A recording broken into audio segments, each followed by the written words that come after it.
That day started with me slipping on a plain white apron and walking into a room full of rich, powerful people who genuinely thought nothing could touch them, right up until I decided to play along. Those heavy oak doors at the Harvard Club didn't just swing open, they towered over me like a warning. I stepped through anyway, smoothing down the collar of my simple navy blue suit, fully intending to attend my son's engagement celebration. I only made it a couple of steps inside before a sharply irritated floor manager pressed a clean white apron straight into my chest. "You're late again," he said, clearly annoyed, glancing at his watch like I was wasting his entire day. "Kitchen's to the left. Service starts in 5 minutes." My hand paused mid-motion over the federal judge credentials sitting in my handbag. I was already about to stop him and explain I wasn't staff at all, that I was the groom's mother, when a deep voice cut through from the courtroom area. I recognized it immediately. Sterling Thorne. "It's about standards, Madison," he said, loud enough that half the lobby could hear him. "If Ethan's mother walks in here looking like she belongs scrubbing floors, don't let her near the members. We can't have the cleaning lady standing next to Supreme Court judges." I didn't move. I didn't correct him. I didn't pull out my ID. Instead, I just looked down at the apron in my hands, then back at the man who clearly believed a person's worth could be measured in tax brackets. A slow, controlled smile crossed my face, cold but steady. "Yes, sir," I said quietly to the manager as I wrapped the apron around my waist and tied it tightly. In my line of work, silence isn't weakness, it's strategy. If you let people talk long enough, calm enough, they eventually show you exactly who they are. So, I decided to let that rule work in my favor here. I didn't feel like crying. I didn't feel embarrassed either. What I felt was sharper than that, the calm, clinical focus of someone who just stepped into a situation they intend to understand completely. This wasn't a reception anymore, it was an operation. When I walked into the ballroom, I wasn't Judge Lydia Vance, youngest federal appointee to the Second Circuit. I was just a quiet shadow in a white apron. The change happened instantly, like flipping a switch. I'd studied this effect before, the gray rock method. When you make yourself plain, compliant, and forgettable, people stop seeing you as a person at all. In that room, New York's elite didn't see me. They saw background noise, a prop, someone meant to refill glasses and disappear, and because I looked like nothing important, they relaxed completely. I moved through the crowd without drawing attention, balancing a tray in one hand as I went. The air was heavy with expensive perfume, and that effortless arrogance only the extremely wealthy seemed to carry. Across the room, I caught sight of my son Ethan standing near the champagne tower. He looked every bit the part, handsome, polished, elegant. But underneath it all, I could see the tension in him, tight in the way he held himself inside that tuxedo. That day started with me slipping on a plain white apron and walking into a room full of rich, powerful people who genuinely thought nothing could touch them. Right up until I decided to play along. Those heavy oak doors at the Harvard Club didn't just swing open, they towered over me like a warning. I stepped through anyway, smoothing down the collar of my simple navy blue suit, fully intending to attend my son's engagement celebration. I only made it a couple of steps inside before a sharply irritated floor manager pressed a clean white apron straight into my chest. "You're late again," he said, clearly annoyed, glancing at his watch like I was wasting his entire day. "Kitchen's to the left. Service starts in 5 minutes." My hand paused mid-motion over the federal judge credentials sitting in my handbag. I was already about to stop him and explain I wasn't staff at all, that I was the groom's mother, when a deep voice cut through from the courtroom area. I recognized it immediately. Sterling Thorne. "It's about standards, Madison," he said, loud enough that half the lobby could hear him. "If Ethan's mother walks in here looking like she belongs scrubbing floors, don't let her near the members. We can't have the cleaning lady standing next to Supreme Court judges." I didn't move. I didn't correct him. I didn't pull out my ID. Instead, I just looked down at the apron in my hands, then back at the man who clearly believed a person's worth could be measured in tax brackets. A slow, controlled smile crossed my face, cold but steady. "Yes, sir," I said quietly to the manager as I wrapped the apron around my waist and tied it tightly. In my line of work, silence isn't weakness, it's strategy. If you let people talk long enough, calm enough, they eventually show you exactly who they are. So, I decided to let that rule work in my favor here. I didn't feel like crying. I didn't feel embarrassed either. What I felt was sharper than that. The calm, clinical focus of someone who just stepped into a situation they intend to understand completely. This wasn't a reception anymore. It was an operation. When I walked into the ballroom, I wasn't Judge Lydia Vance, youngest federal appointee to the Second Circuit. I was just a quiet shadow in a white apron. The change happened instantly, like flipping a switch. I'd studied this effect before, the gray rock method. When you make yourself plain, compliant, and forgettable, people stop seeing you as a person at all. In that room, New York's elite didn't see me. They saw background noise, a prop, someone meant to refill glasses and disappear. And because I looked like nothing important, they relaxed completely. I moved through the crowd without drawing attention, balancing a tray in one hand as I went. The air was heavy with expensive perfume, and that effortless arrogance only the extremely wealthy seemed to carry. Across the room, I caught sight of my son Ethan standing near the champagne tower. He looked every bit the part. Handsome, polished, elegant. But underneath it all, I could see the tension in him, tight in the way he held himself inside that tuxedo. I stayed steady, planted firmly where I was, and let my eyes drop down to my hands. They looked well kept now. Soft, taken care of after years of good lotion, climate-controlled offices, and a very different life. But even with all that, I could still feel the old ache sitting deep in my knuckles. 30 years earlier, I wasn't in a federal judge's robe. I was in a gray maintenance uniform instead. Back then, I worked nights at the Bronx courthouse, rolling a mop bucket over marble floors that I didn't yet understand I would one day help oversee. I still remember how my law books sounded when I flipped them open behind a wet floor sign, squeezing in 5-minute study breaks between trash runs. I learned the law from the bottom up, cleaning up everyone else's mess. Sterling Thorne looked at a waiter and saw someone with no ambition.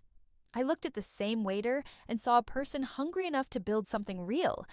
That's exactly why I kept the apron on back in the lobby. That's why I never raised my voice. That uniform never stripped me of dignity. It just reminded me where I started.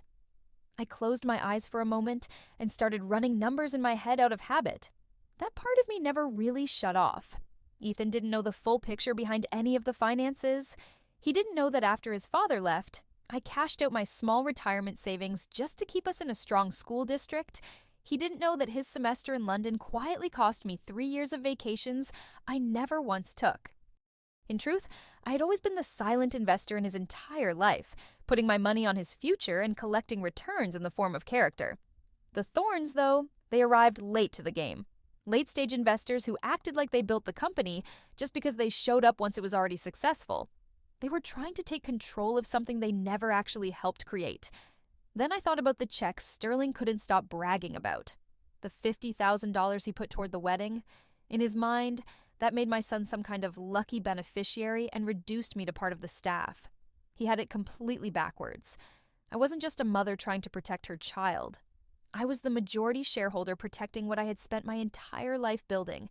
And the more I thought about it, the more obvious it became that this merger was starting to look like a very bad deal. A young waiter brushed past me with a tray full of dirty glasses, his face tight with exhaustion. "Sorry," he murmured. "Head up," I said quietly, in the same tone I once used with new court clerks finding their footing. "You're what keeps this place running. Don't ever apologize for working." He glanced at me, a little startled, then gave a small nod. I smoothed down my skirt as he walked away. The nostalgia faded. Whatever reflection I'd been drifting into was done. The justification phase was over. I knew exactly who I was again, and I knew exactly what kind of situation my son was stepping into. It was time to walk back into the wolf's den. I pushed open the doors and let the noise of the ballroom rush over me like a wave. I wasn't just serving drinks anymore. I was collecting evidence. The room was louder now, loosened up by alcohol, the first layer of social restraint already stripped away. I slipped back into the crowd's orbit, moving like a satellite caught in the gravitational pull of the Thorne family's ego. That's when I saw them again, standing by the tall windows, smiling and posing for photos. Madison was the undeniable center of attention in that ballroom. She had this kind of charisma that looked bright on the surface, but underneath it felt brittle, almost like it could crack if you pressed too hard. The bridesmaids around her didn't really feel like friends either. They looked more like carefully arranged pieces, chosen so none of them would ever outshine her. That's when I noticed Sophia, the young waitress I'd seen earlier, walking toward the group. She had a silver tray loaded with crab cakes, and her hands were shaking just a little. She waited for a natural break in the conversation, then spoke up politely. "Appetizers?" she said, her voice quiet and careful. Madison turned instantly. Her expression shifted so fast into annoyance that it was almost hard to process. Sharp, ugly, and immediate. "Shellfish? Oh my God, no," she said, stepping back like she'd been offered something dangerous. I made it very clear to the coordinator. I don't want seafood anywhere near this party. Then she looked at Sophia like she was something dirty. "Are you trying to kill me, or are you just completely incompetent?" At that point, the music in the room just faded out for me. Sophia's grip on the tray tightened and then slipped a little as panic set in. "I'm so sorry, I didn't know," she started. "That much is obvious," Madison cut her off, her voice full of open contempt. "Just move. Get away from me before you ruin my dress." Sophia turned quickly, her eyes already filling with tears. In her panic, she bumped into a nearby cocktail table. A champagne glass tipped and spilled a few harmless drops onto the marble floor, nowhere near Madison. But the reaction that followed had nothing to do with reality. "This is unbelievable, Sterling!" Thorne's voice cut through as he walked over. He didn't check on Sophia. He didn't ask if she was okay. He didn't even bother with a napkin. Instead, he let out a short, cold laugh. "You see this, Ethan?" he said. "This is why we pay for the VIP package, so we don't have to deal with people like this anymore. Good help doesn't even exist these days." Ethan looked drained, almost pale. He took a step forward like he was about to speak, but Madison stopped him by pressing her hand lightly against his chest. That was the moment I moved. I walked straight toward them, but I didn't look at Sterling. I didn't look at Madison either. I lowered myself down onto the cold marble floor beside Sophia. "It's just water and grapes, sweetheart," I said quietly, pulling a cloth from the pocket of my apron. "It'll wipe right off." She stared at me, terrified. "They're going to fire me," she whispered. "They won't," I said, steady and certain. "I promise you that." As I cleaned the spill, I let my gaze lift slightly. From where I was kneeling, the perspective said everything. Madison Thorne stood above me, smiling faintly as she sipped her drink, looking pleased with herself just because she was upright and I was on the floor. But she didn't understand something simple and old. Real nobility doesn't look down on people. It protects them. It serves. It pulls others back up instead of pushing them down. The ones who are truly weak are always the ones who need to break others down just to feel strong. I looked at Madison's $8,000 dress and didn't see luxury at all. I saw a costume, something expensive meant to hide insecurity.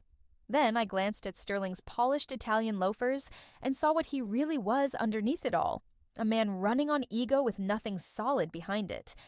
I stood up slowly, still holding the dirty cloth in my hand, and met Madison's eyes directly. For just a second, barely a flicker, her expression slipped.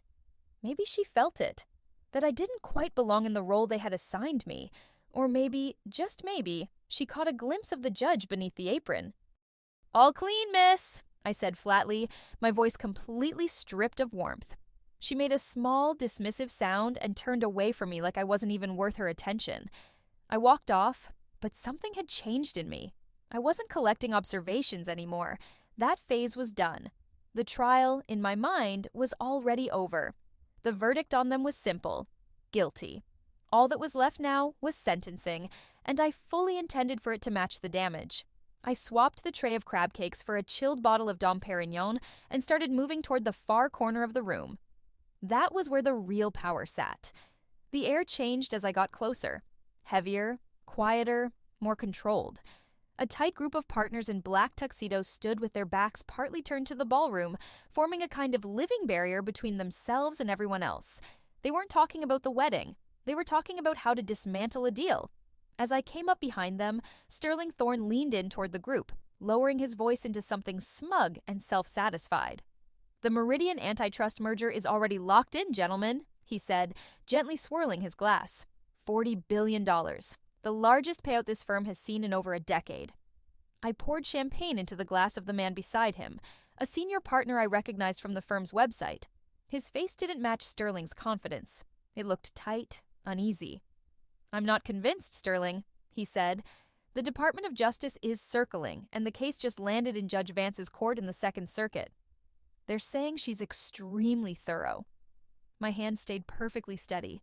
I topped off the glass without a single drop out of place and said nothing. I just watched. Sterling let out a dry laugh, sharp and careless, like something snapping under pressure. "Vance, Lydia, come on," he said. "She's a diversity appointment. Too emotional." She came up through family court. That kind of judge cares about feelings, not financial reality. I stepped slightly back into the shadows again, the cold bottle resting against my apron. Exhibit A. Underestimating the opponent. The partner still looked uncertain. "And the environmental reports?" he pressed. "If Vance sees the groundwater contamination data, she'll block the merger. That's a clear violation of the Clean Water Act." Sterling took a long, unhurried sip from his glass. "She'll never even see them," he said, like it was already decided. The group around him went quiet for a beat. One of the men leaned in slightly and whispered, "We're not actually going to destroy them." "Are we?" Sterling gave a short, dismissive scoff. "We're not amateurs," he said. "We're burying them." They spoke about the toxicity reports the way people talk about paperwork, casually deciding where the evidence would disappear. Box 4000, tucked away under cafeteria invoices and parking garage logs, buried so deep it would never be found. And I stood there listening, thinking about the scale of what they were admitting. This wasn't just strategy, this was obstruction. This was evidence tampering, spoken out loud in a room full of lawyers who knew exactly what those words meant. A cold feeling moved through me, sharp and familiar. The same kind of stillness I used to feel when a jury foreperson finally stood up to deliver a verdict. They had just confessed. Not in theory, not in implication. Directly, clearly, in front of witnesses. And unknowingly, in front of me. "We'll crush her," Sterling said at last, lifting his glass again. "We walk in, we throw around some expensive legal language, we bury the bodies, and we walk out with $40 billion. To the Meridian merger." "To Meridian," the others echoed, glasses lifting in unison. I adjusted the folded towel over my arm, keeping my expression neutral. In my mind, I wasn't holding champagne anymore.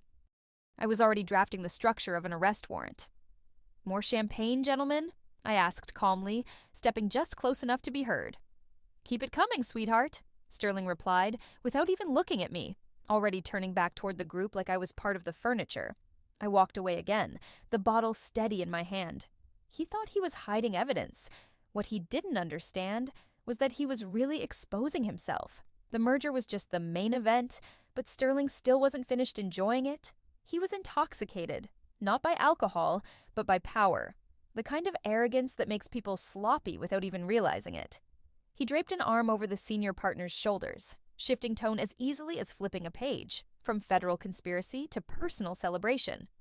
"And it's not just the firm winning tonight," Sterling said, smiling as he pointed across the ballroom toward Madison. "Madison just secured a summer associate internship at the Attorney General's office in Washington, D.C. The partner raised a brow. "That's impressive. That program only takes 3 people a year. It's usually the top of the top from Ivy League schools." That's when I stopped completely. Because I knew that program. I had actually served on the selection committee. It was blind reviewed, strict, built entirely on merit, with no room for influence or favors. And Madison Thorne, the same woman who had just humiliated a waitress over a mistake she didn't even make, did not have the academic record, nor the temperament to qualify for it. Sterling let out another smug laugh, thick with entitlement, like the system itself was something he owned. Let's just say the selection committee suddenly remembered how much they appreciated the new reading room I financed, Sterling said with a casual smile. They had to make a few administrative adjustments. "Adjustments?" the partner asked, clearly unconvinced. Sterling waved it off like it was nothing. "There was another candidate," he continued, "public school background, perfect LSAT score." He let out a small, dismissive breath. "Very driven, real fighter type, but she didn't have the right pedigree. We couldn't waste a position like that on someone without connections." her application just disappeared. I felt my blood go cold. This wasn't simple favoritism. This was outright theft, dressed up as influence. I slowly turned my head toward the service area, and that's when I saw her again. Sophia was sitting on an overturned milk crate during her short break, a thick book open in her lap. She looked exhausted, like every second of rest had to be earned. I focused harder. LSAT prep materials, dog-eared pages, margins packed with handwritten notes in cheap blue ink, like she was squeezing every possible minute out of the day just to keep going. And suddenly, everything snapped into place with a kind of brutal clarity. Sophia wasn't just a waitress working a difficult shift. She was the nobody Sterling had been talking about. The girl who studied until her eyes hurt, who worked double shifts just to afford application fees, and who still managed to score at the top, only to have her future quietly taken from her and handed over like a gift at a party. That wasn't just favoritism anymore. That was a life being stolen in real time. I looked back towards Sterling, and for the first time that night, I saw him clearly. He wasn't a proud father. He wasn't even a powerful man. He was something much worse. A parasite feeding on everyone around him. He was feeding on the hopes and ambitions of people like Sophia just to strengthen his own family's status. I carefully placed the champagne bottle down on a nearby table. It landed with a soft but deliberate thud. That sound felt like a line being drawn. The investigation phase was over. By then, I already had everything I needed: motive, method, and a clear confession sitting right in front of me. I slipped my hand into the pocket of my apron and took out my phone. My hand didn't shake. I opened a contact labeled Senator Reynolds, keynote speaker in the private suite, and an old law school colleague I trusted more than most people in my life. I typed 2 lines only. Blue code in the kitchen. I need a witness. Then I hit send. At that point, I wasn't just the groom's mother anymore. I was the judge. The kitchen door swung open hard, slicing through the noise of the ballroom like a blade cutting through fabric. Senator William Reynolds walked in with 2 federal agents behind him, his presence instantly shifting the atmosphere. Everyone recognized him from the news, even if they didn't understand why he was here. Sterling reacted immediately. He straightened his tux, put on his practiced smile, and stepped forward with his hand already extended, clearly expecting to leverage another high-level connection. But Reynolds didn't slow down. He didn't even acknowledge him. He walked straight past Sterling like he wasn't there at all, and went directly to me. I was still standing there, holding the cloth from my apron in my hand.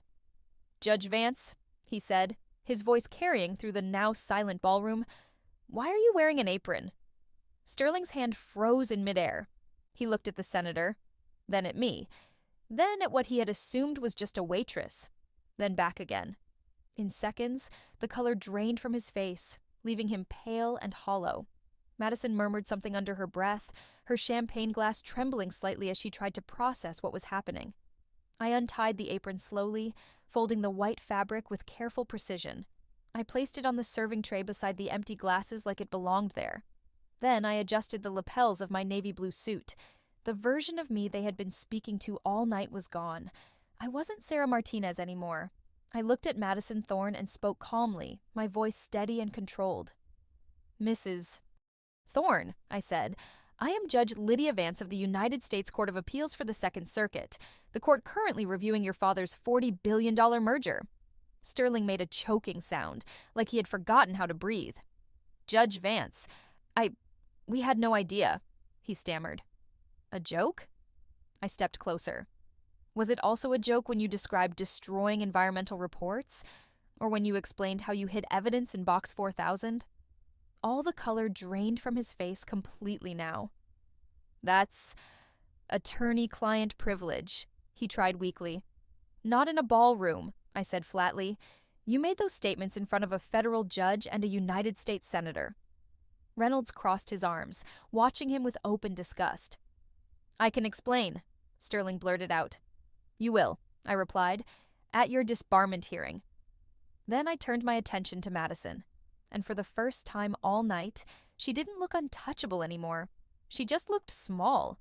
The armor Madison had always relied on, her expensive dress, her polished image, the carefully constructed confidence, fell apart almost instantly, because underneath all of it, She was what she had always been, a child playing dress-up in someone else's world. And as for the Attorney General internship, I said, keeping my eyes on her as she visibly started to shake. I also sit on the Oversight Committee. Academic integrity is not optional in that program. I will be reviewing your file personally tomorrow.